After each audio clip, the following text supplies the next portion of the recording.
ഏവർക്കും നമസ്കാരം. കഴിഞ്ഞ ഒരു വർഷമായി മേടരാശിയിൽ സഞ്ചരിക്കുന്ന സർവീശ്വരകാരകനായ ഗ്രഹമായ വ്യാഴം വരുന്ന മെയ് 1 ഇടവരാശിയിലേക്ക് പ്രവേശിക്കും. തുടർന്ന് 14 മെയ് 2025 വരെയും വ്യാഴം ഇടവരാശിയിൽ സഞ്ചരിക്കുകയും ചെയ്യും. വർഷത്തിൽ ഒരിക്കൽ മാത്രമാണ് വ്യാഴം തൻ്റെ രാശി മാറുന്നത് എന്നതുകൊണ്ട് തന്നെ ജ്യോതിഷപരമായി വ്യാഴമാറ്റത്തിന് അതീവ പ്രാധാന്യം കൽപ്പിച്ചു വരുന്നു. കൂടാതെ ഒരു വർഷം വ്യാഴം തൻ്റെ സഞ്ചാരം തുടരും എന്നതിനാൽ ഗുണഫലമായാലും ദോഷഫലമായാലും വ്യാഴം നൽകുന്ന ഫലങ്ങൾ ഏറെ ദൈർഘ്യം ഏറിയതാകുന്നു. വ്യാഴം ഓരോ രാശിജാതർക്കും നൽകുന്ന ഫലങ്ങൾ അത് ഗുണമോ ദോഷമോ ഗുണദോഷ സമ്മിശ്രമോ ആകട്ടെ, ആ ഫലങ്ങൾ ഏറെ ലളിതമായി ഏറ്റവും ചുരുക്കത്തിൽ ഇവിടെ പങ്കുവയ്ക്കുകയാണ്. ഇന്ന് ഉത്തരം മുക്കാൽ, അത്തം, ചിത്തിര ആദ്യ പകുതി എന്നീ നക്ഷത്രങ്ങൾ അടങ്ങുന്ന കന്നിക്കൂറുകാർക്ക് ഈ വ്യാഴമാറ്റത്താൽ വരുന്ന മെയ് 1 മുതൽ അടുത്ത വർഷം മെയ് 14 വരെ അനുഭവത്തിൽ വരുന്ന 10 പ്രധാനപ്പെട്ട വസ്തുതകൾ അഥവാ ഫലങ്ങൾ എന്തെല്ലാമാണ് എന്ന് നമുക്ക് കാണാം. കഴിഞ്ഞ ഒരു വർഷമായി മേടരാശിയിൽ സഞ്ചരിക്കുന്ന വ്യാഴം മെയ് 1 മുതൽ ഇടവരാശിയിലേക്ക് പ്രവേശിക്കുമ്പോൾ ആ വ്യാഴമാറ്റം ഈ രാശിജാതർക്ക് ഏറ്റവും ഗുണപരമായ ഫലങ്ങൾ നൽകുന്നു.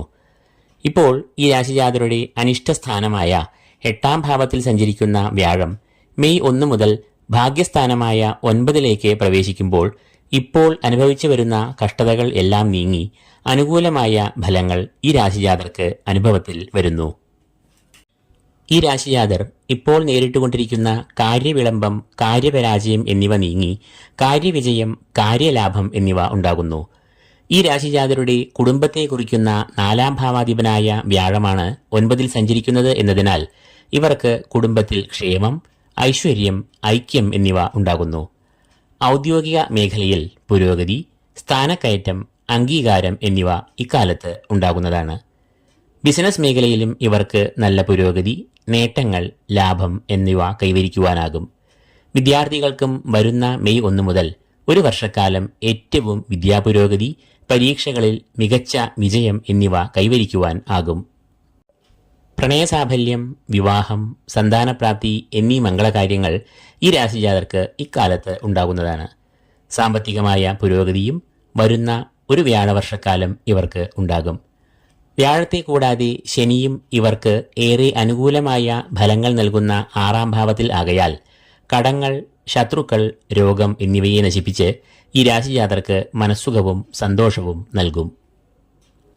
അപ്പോൾ മേൽപ്പറഞ്ഞ ഫലങ്ങൾ ഉത്തരം മുക്കാൽ, അത്തം, ചിത്തിര ആദ്യ പകുതി എന്നീ നക്ഷത്രജാതർക്ക് മേൽപ്പറഞ്ഞ കാലയളവിൽ അനുഭവത്തിൽ വരുന്നതാണ്. ജാതകനിലയിൽ ഉള്ള വ്യാഴത്തിന്റെ സ്ഥിതി അനുസരിച്ച് ഓരോരുത്തർക്കും ഫലങ്ങളിൽ ചില ഏറ്റക്കുറച്ചിലുകൾ വരാം. ഇതോടുകൂടി ഈ എപ്പിസോഡ് ഇവിടെ പൂർണ്ണമാകുന്നു.